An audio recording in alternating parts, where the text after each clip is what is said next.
نواب ہاشم باغ کے کسی تاریک گوشے میں چیخ رہا تھا، مجھے کوئی خوف زدہ نہیں کر سکتا۔ 2 فائر پھر ہوئے، دلاور علی، پھر وہی پراسرار سرگوشی سنائی دی، دلاور علی کے بچے سامنے آؤ۔ یہ نواب ہاشم کی چنگاڑ تھی۔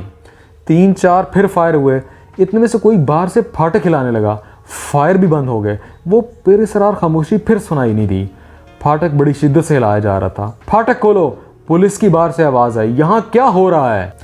کیپٹن فیاض کے آفس میں نواب ہاشم اور نواب ساجد بیٹھے تھے اور ایک دوسرے کو کھا جانے والی نظروں سے گھور رہے تھے۔ عمران ٹہل رہا تھا اور کیپٹن فیاض کی کرسی کی پشت پر ٹیک لگائے ہوئے کچھ سوچ رہا تھا۔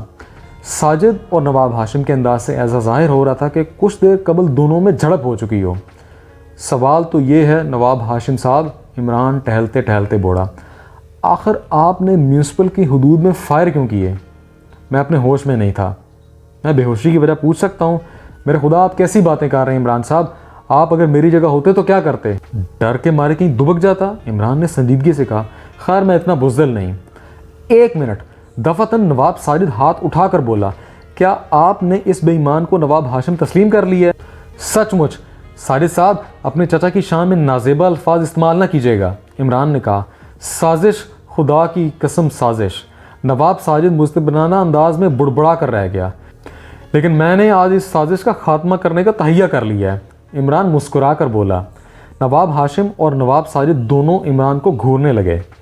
ذرا ایک بار پھر فرار ہونے کا وقوع دہرائیے، عمران نے ہاشم سے کہا۔ کہاں تک دہراؤں؟ نواب ہاشم بیزاری سے بولا۔ خیر کہاں سے شروع کروں؟ جہاں سے آپ کے دوست سجاد کا واقعہ شروع ہوتا ہے۔ ہاں سجاد، نواب ہاشم نے دردناک آواز میں کہا اور ایک ٹھنڈی سانس لے کر رہ گیا۔ میں آپ کے بیان کا منتظر ہوں، عمران نے اسے خاموش دیکھ کر ٹوکا۔ نواب ہاشم کی پیشانی پر سلبٹیں ابھر آئیں، ایسا معلوم ہو رہا تھا کہ وہ کوئی بھولی بسری بات یاد کرنے کی کوشش کر رہا ہو۔ ہاں ٹھیک ہے، وہ آہستہ سے بڑبڑایا۔ سجاد اسی شام کو آیا تھا۔ پھر اس نے عمران کو مخاطب کر کے بلند آواز میں کہنا شروع کر دیا، جس رات مجھے فرار ہونا تھا اسی رات سجاد وارد ہو گیا۔ اسے واقعات کا علم نہیں تھا، میں نے اس پر اپنا ارادہ ظاہر نہیں کیا، پھر اسے رات کو سوتا چھوڑ کر چپ چاپ گھر سے نکل گیا۔ لیکن اگر مقتول سجاد ہی تھا تو اس کے جسم پر آپ کا سلیپنگ سوٹ کس طرح ملا تھا؟ عمران نے پوچھا۔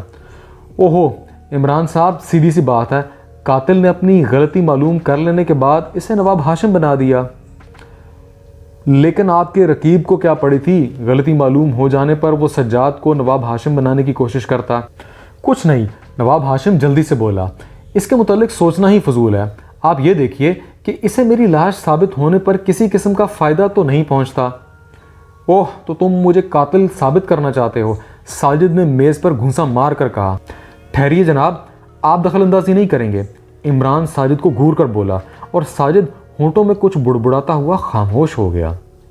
ہاں نواب صاحب، عمران نے نواب ہاشم سے کہا، یہ سجاد کس قسم کا آدمی تھا اور کہاں رہتا تھا؟ ایک سیلانی قسم کا شاعر آدمی تھا، کوئی مستقل ٹھکانہ نہ رکھتا تھا، آج یہاں اور کل وہاں۔ آدمی پڑھا لکھا بزرگ سنج تھا، اس لیے روسا کے درمیان اس کی خاصی آؤ بھگت ہوئی تھی۔ اس کے پسماندگان کے متعلق بھی کچھ بتائیں گے؟ مشکل ہے، کبھی اس نے اپنے کسی عزیز کا تذکرہ نہیں کیا تھا۔ مگر جناب، کیا محض ساجد صاحب کی شناخت کی بنا پر وہ آپ کی لاش قرار دی گئی ہوگی؟ نوکروں نے بھی تو اسے شناخت کیا ہوگا، ساجد بول پڑا۔ وہ نوکر جنہیں سال ہر سال چچا مرحوم کے ساتھ رہ کر انہیں دیکھا تھا؟ ہاں، کہاں ہے وہ نوکر؟ نواب ہاشم گرجنے لگا۔ کیا میں ان میں سے کسی ایک کو بھی تم نے برقرار رکھا ہے؟ پھر اس نے عمران سے کہا، جب میرے بھتیجے نے ہی میری لاش قرار دی تو نوکروں کی کیا پڑی تھی اسے؟ وہ اس کے خلاف کہہ کر خود کو پولیس کا تختہ مشق بنا دیتے، اور پھر اگر تم سچے تھے تو تم نے ان نوکروں کو الگ کیوں کر دیا؟ ان میں سے کم 1 یا 2 کو اس وقت تک رہنا چاہیے تھا۔ ایک ہی گھر میں نوکروں کی عمریں لگ جاتی ہیں۔ بات تو پکی ہے، عمران نے سر ہلا کر کہا۔ تو تم نہ صرف میری جائیداد ہتھیانا چاہتے تھے بلکہ مجھے پھانسی بھی لگواؤ گے، ساجد نے زہر خون کر کے کہا۔ کیا یہ دونوں باتیں ناممکن ہیں ساجد صاحب؟ عمران نے بڑی سنجیدگی سے پوچھا۔ آپ کی تو کوئی بات میری سمجھ میں نہیں آتی، ساجد بولا۔ کبھی ایسا معلوم ہوتا ہے کہ آپ مجھے بچا رہے ہیں، کبھی ایسا معلوم ہوتا ہے کہ آپ مجھے پھانسی کے تختے میں زیادہ فاصلہ نہیں رہنے دیں گے۔ قبل اس سے کہ عمران جواب دیتا، نواب ہاشم بول پڑا۔ سنو ساجد، یہاں رشوت نہیں چل سکتی، یہ سب لوگ بڑے انصاف کے ہیں۔ آپ غلط کہہ رہے ہیں نواب صاحب، عمران نے سنجیدگی سے کہا۔ یہاں انصاف نہیں ہوتا، انصاف عدالت میں ہوتا ہے۔ ہمارا کام صرف یہ ہے کہ ہم کسی ایک کی گردن پھانسی کے لیے پیش کر دیں، اور فیصلہ میں ابھی کیے دیتا ہوں کہ کس کی گردن پیش کرنی ہے۔ فیاض خاموش بیٹھا رہا۔ اس دوران اس نے ایک دفعہ بھی بولنے کی کوشش نہیں کی تھی۔ ویسے اسے یقین تھا کہ فیصلہ کن لمحات جلد ہی آنے والے ہیں۔ عمران نے آگے بڑھ کر میز پر رکھی ہوئی گھنٹی بجائی اور دوسرے ہی لمحے اردلی چٹ ہٹا کر اندر داخل ہوا۔ اسے یہاں لاؤ، سمجھے؟ عمران نے اردلی سے کہا۔ جی حضور، اردلی نے کہا اور کمرے سے نکل آیا۔ نہ جانے کیوں کمرے کی فضا پر قبرستان سے خاموشی مسلط ہو گئی تھی۔ ایسا معلوم ہو رہا تھا جیسے وہاں کوئی جنازہ رکھا ہوا ہے۔ نواب ہاشم اور ساجد دونوں کے چہرے اترے ہوئے تھے۔ عمران سینے پر دونوں ہاتھ باندھے کھڑا اس طرح فرش کی طرف دیکھ رہا تھا جیسے قالین پر بنی ہوئی تصویریں اس سلسلے میں اس سے کوئی مدد کرنے والی ہیں۔ دفعتاً برآمدے میں قدموں کی آہٹ ہوئی اور دوسری لمحے میں دروازے میں دردانہ داخل ہوئی۔ اردلی اس کے پیچھے چک اٹھائے ہوئے کھڑا تھا۔ ساجد کا منہ حیرت سے کھلا اور پھر بند ہو گیا، لیکن نواب ہاشم کے رویے میں کوئی فرق نہ آیا۔ اس نے لڑکی پر ایک اچھڑتی ہوئی نظر ڈالی اور پھر عمران کی طرف دیکھنے لگا۔ دردانہ دروازے پر ہی ٹھٹک کر رہ گئی۔ اس کی نظر نواب ہاشم کے چہرے پر تھی اور آنکھیں پھیل گئی تھیں۔ اس پر بالکل سخت کی کیفیت طاری تھی۔ ابا جان! اس کے منہ سے ہلکی سی چیخ نکلی۔ اگر عمران آگے بڑھ کر اسے سنبھالا نہ دیتا تو اس کا گر جانا یقینی تھا۔ اس پر غشی طاری ہو گئی تھی۔ عمران نے اسے ایک کرسی پر ڈال دیا۔ میں اس کا مطلب نہیں سمجھا۔ نواب ہاشم عمران کو خونخوار نظروں سے گھورتا ہوا بولا۔ اس نے مجھے ابا جان نہیں کہا، عمران نے لاپرواہی سے کہا۔ بہت خوب، میں سمجھ گیا۔ اب مجھے کسی جال میں پھانسنے کی کوشش کی جا رہی ہے۔ ساجد، میں تمہیں سمجھ لوں گا، نواب ہاشم ساجد کو گھونسا دکھا کر بولا۔ خاموش! فیاض بگڑ گیا۔ اگر تم نے میرے آفس میں کسی کو دھمکی دی تو اچھا نہ ہوگا۔ ہاں، اور آپ کی آنکھوں کے سامنے مجھے جال میں پھنسایا جا رہا ہے۔ مجھے اس کی توقع نہیں تھی۔ خیر، مجھے اس کی کوئی پرواہ نہیں۔ میں دیکھتا ہوں کہ کون پھانستا ہے۔ دنیا جانتی ہے کہ میں نے شادی نہیں کی، اور نہ 10 سال کی کوئی لڑکی اس عمر کو پہنچ سکتی ہے۔ ایک نہیں، ہزاروں ایسی لڑکیاں لاؤ جو مجھے ابا جان کہہ کے مخاطب کریں۔ ہاں، مگر کپتان صاحب، ساجد نے فیاض کو مخاطب کیا، ذرا دیکھیے دونوں میں کتنی مشابہت ہے۔ سچ مچ، فیاض کبھی بے ہوش لڑکی کی طرف دیکھتا اور کبھی نواب ہاشم کی طرف۔ دردانہ کو اس نے پہلی دفعہ دیکھا تھا۔ او ساجد، تجھے خدا سمجھے، نواب ہاشم دانت پیس کر بولا۔ تو کیا اس لڑکی کو ساجد نے پیدا کیا ہے؟ ساجد مسکرا کر کہا۔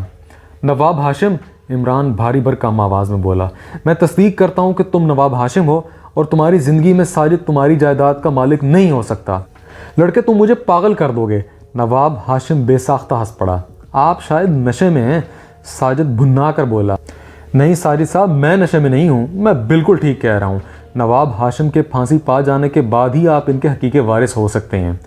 کپتان صاحب، نواب ہاشم بگڑ کر کھڑا ہوا بولا، یہ آپ کا دفتر ہے یا بھنگڑ خانہ؟ اگر یہ بات میں نے کہی تو مجھے گولی مار دیتے۔ عمران نے مسکرا کر فیاض سے کہا۔ آخر تم کہنا کیا چاہتے ہو؟ فیاض ہتھے سے اکھڑ گیا۔ نواب صاحب تشریف رکھیے، ابھی تک میں مذاق کر رہا تھا۔ یہ حقیقت ہے کہ آپ بہت ستم رسیدہ ہیں، لیکن اس کا کیا کیا جائے کہ نواب صاحب کے حکیم معین الدین آپ کے حملے کے باوجود ابھی تک زندہ ہیں۔ اخبارات میں ان کی موت کی خبر میں نے ہی شائع کرائی تھی۔ کیا بکواس ہے! نواب ہاشم حلق پھاڑ کر چیخا۔ میں جا رہا ہوں۔ نہیں سرکار، عمران جیب سے ریوالور نکال کر اس کا رخ نواب ہاشم کی طرف بڑھاتا ہوا بولا۔ آپ جائیں گے نہیں، بلکہ لے جائیں گے۔ تشریف رکھیے۔ کیا بتا سکتے ہیں کہ پچھلی رات دلاور علی کا نام سن کر آپ پاگلوں کی طرف فائر کیوں کر رہے تھے؟ ہٹ جاؤ سامنے سے، نواب ہاشم نے پاگلوں کی طرح کہا اور دوسری ہی طرف دروازے کی طرف جھپٹا، لیکن دوسرے ہی لمحے عمران کی ٹانگ چل پڑی۔ نواب ہاشم منہ کے بل فرش پر گر پڑا۔ عمران نے بڑی بے دردی سے اس کی پشت پر اپنا دانا پیر رکھا۔ دردانہ جو ہوش میں آ چکی تھی چیختی ہوئی عمران کی طرف دوڑی۔ آپ یہ کیا کر رہے ہیں؟ میرا دل گواہی دیتا تھا کہ میرے ابا جان زندہ ہیں۔ یہ تمہارے ابا جان نہیں ہیں، عمران نے کہا، جو نواب ہاشم کو پیر کے نیچے دبائے رکھنے کی پوری قوت صرف کر رہا تھا۔ ابا جان ہیں، انہوں نے اپنی صرف داڑھی صاف کی ہے، خدا کے لیے ہٹ جائیے۔ نہیں بھولی لڑکی، میں ابھی بتاتا ہوں۔ نواب ہاشم نے پلٹ کر عمران کی ٹانگ پکڑ لی، لیکن دوسری لمحے عمران کا گھٹنا اس کی گردن سے جا لگا۔ نواب ہاشم کے حلق سے آوازیں نکلنے لگی۔ فیاض، ہتکڑیاں! عمران بولا۔ فیاض میز سے اٹھا تو لیکن اس کے اندر ہچکچاہٹ تھی۔ اس نے اردلی کو آواز دی۔ اتنے میں نواب ہاشم عمران کی گرفت سے نکل گیا۔ عمران دوسری طرف لڑک گیا لیکن اس نے نواب ہاشم کی ٹانگ کسی طرح نہ چھوڑی۔ اتنے میں نواب ہاشم کو اردلی نے قابو کر کے ہتھکڑیاں لگا دیں۔ بھگتنا پڑے گا تم لوگوں کو۔ نواب ہاشم کھڑا ہوا اور ہانپتا ہوا بولا۔ بیٹھ جاؤ۔ عمران نے اس سے ایک طرف کرسی میں دھکا دے دیا، پھر وہ لڑکی کی طرف متوجہ ہوا جو قریب ہی کھڑی بری طرح ہانپ رہی تھی۔ تمہارے باپ کا کیا نام ہے؟ عمران نے لڑکی سے پوچھا۔ دلاور علی، لڑکی پھنسی ہوئی آواز میں بولی۔ مگر یہ نواب ہاشم ہے؟ دردانہ کچھ نہ بولی۔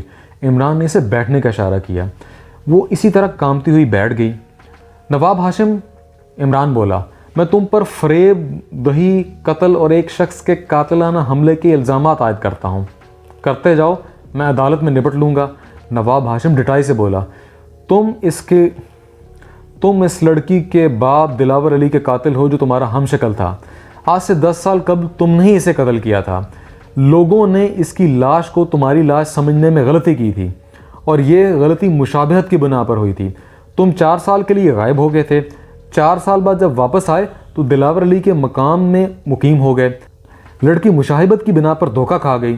الف لیلہ کی داستان، نواب ہاشم کہکا لگا کر بولا۔ اچھا تو اب پوری داستان سنو۔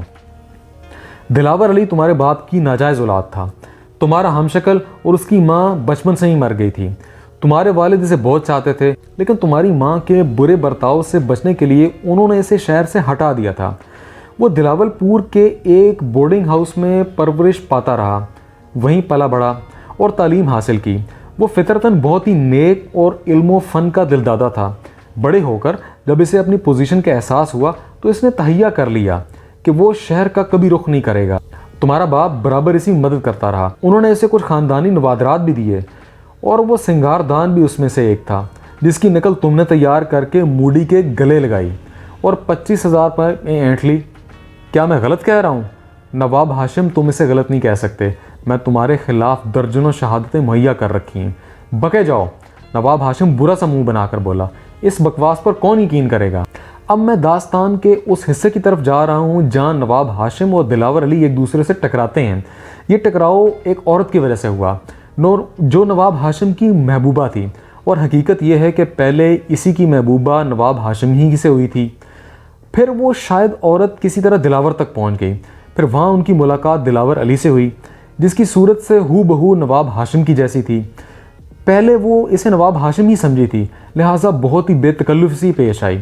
پھر کافی عرصے بعد اس کی غلط فہمی رفع ہو گئی۔ وہ بھی اس طرح کے ایک موقع پر نواب ہاشم اور دلاور علی اکٹھا ہو گئے۔ دونوں ہم عمر تھے۔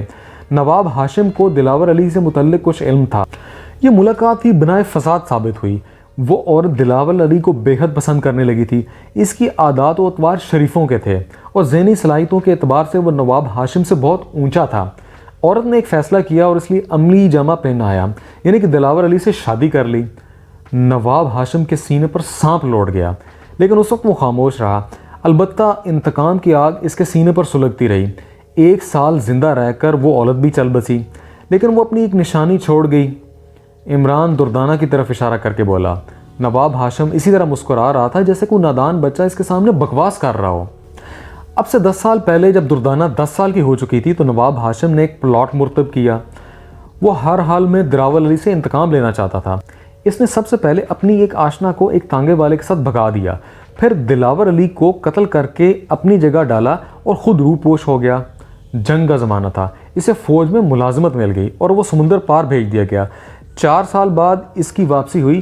چونکہ وہ دلاور علی کا ہم شکل تھا اس لیے دلاور علی کا رول ادا کرنے میں سے کوئی دشواری پیش نہ ہوئی۔ لیکن کب تک؟ ایک رات اسے عشرت کی زندگی کو خیر آباد کر کے اپنی حویلی میں واپس آنا ہی پڑا۔ لیکن حویلی میں واپسی آسان نہ تھی۔ ساجد جائیداد پر قابض تھا۔ اس کا قبضہ ہٹانا کے لیے ایڑی چوٹی کا زور لگانا پڑا۔ کافی رقم کی ضرورت پیش آئی، اس لیے نواب ہاشم نے اصلی سنگار دان کی نقل تیار کروائی اور دردانہ کو دلاور پور بھیج دیا۔ جب وہ وہاں سے واپس آئی تو نواب ہاشم اپنی حیثیت تبدیل کر چکا تھا۔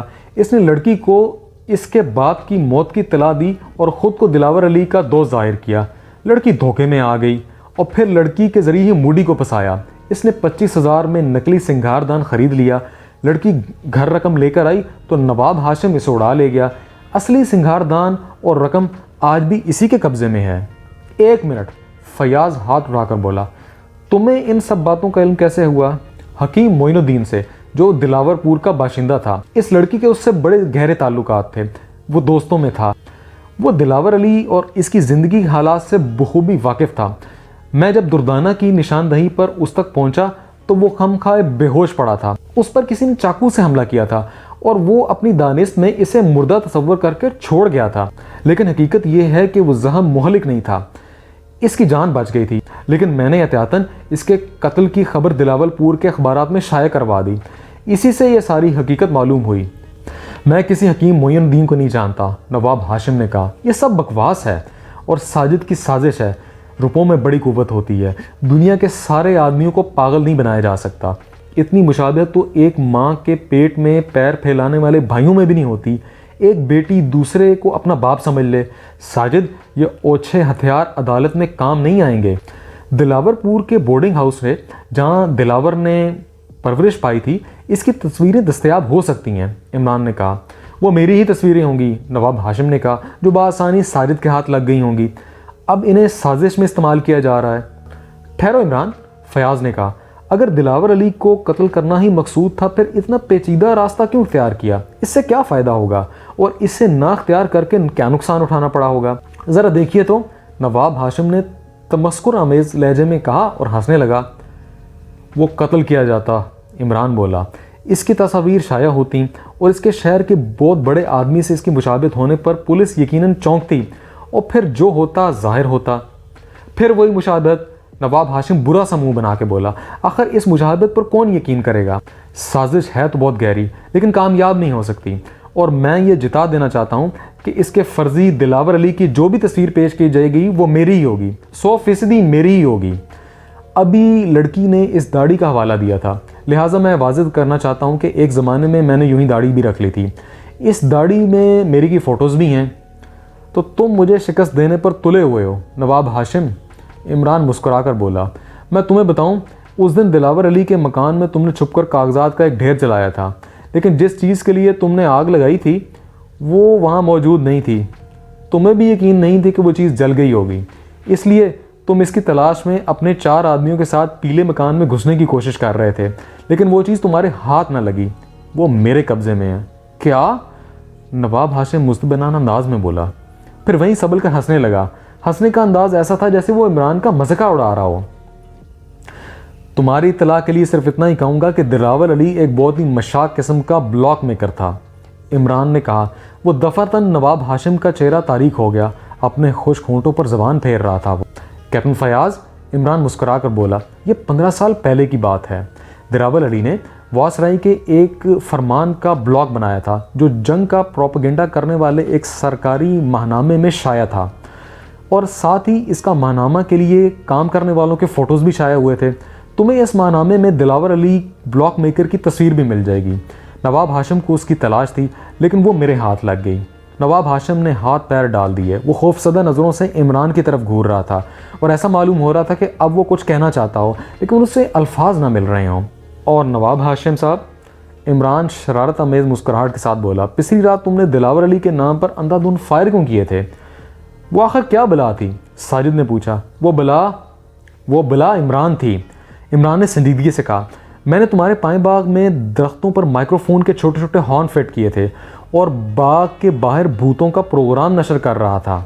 اس واقعے کے تقریباً 1 ماہ بعد نواب ساجد اور دردانہ حویلی میں پائیں باغ کی ایک روش پر ٹہل رہے تھے۔ میں پھر آپ سے کہتی ہوں کہ آپ نے مجھ سے شادی کر کے غلطی کی، دردانہ بولی۔ نہیں ڈیئر، میں نے اپنی زندگی میں پہلی بار ایک عقل کا کام کیا ہے، ساجد نے مسکرا کر کہا۔ آپ ایک دن سوچیں گے، سوچنا ہی پڑے گا، کاش میری بیوی بھی نجب الطرفین ہوتی۔ میرے لیے یہی کافی ہے کہ تم ایک شریف ایماندار باپ کی بیٹی ہو۔ میرے نجیب الطرفین کا چچا کا حال تو تم نے دیکھ ہی لیا، وہ مجھے بھی ناکردہ گناہ کی سزا میں پھانسی دلوانا چاہتا تھا، محض اپنی گردن بچانے کے لیے۔ تمہارے والد اس سے یقیناً بہتر تھے۔ وہ تو ٹھیک ہے، لیکن نہ جانے کیوں میرا دل نواب صاحب کے لیے کڑ رہا ہے۔ او ہو، نواب ساجد نے کہکا لگایا، تم بھی اپنے باپ کی طرح ہی بہت زیادہ نیک معلوم ہوتی ہو، مگر چچا صاحب پھانسی سے کس طرح نہیں بچ سکتے؟ عمران نے انہیں چاروں طرف سے پھانس لیا ہے۔ بھائی غضب کا آدمی ہے یہ عمران بھی، ایسا الو بناتا ہے کہ باتوں ہی باتوں میں بس دیکھتے رہ جائیے، آخر وقت کا پتہ ہی نہیں چلتا کہ نزلہ کس پر گرے گا۔ آہا بیچارے موڈی کو تو ہم بھول ہی گئے۔ ایک بار پھر سوچ رہا ہوں ڈیئر، اب تمہارے مشورے کی کیا ضرورت ہے کہ یہ کیا بات ہے، موڈی کے روپیوں تو ہم واپس کر چکے، اب کیوں نہ ہم اصلی سنگار دان بھی اسے پریزنٹ کر دیں، کیونکہ اس کی شرافت ذرا اور بھی سخت ہو جاتی تو تم جیل پہنچ جاتی۔ آپ نے میرے دل کی بات کہی ہے، میں بھی یہی سوچ رہی تھی۔ اچھا تو کل ہم اسے مدعو کرتے ہیں، عمران صاحب کو بھی بلائیے گا۔ نہیں، اب تو وہ مجھے پہچاننے سے انکار کر دے گا۔ کل کلب میں بڑی شرمندگی ہوئی، میں بہت لہ کر اس سے ملا، لیکن اس نے انتہائی خشک لہجے میں کہا معاف کیجیے گا، میں آپ کو پہچانا نہیں، اور دبدانہ ہنسنے لگی۔ Like, comment, share, press the bell icon.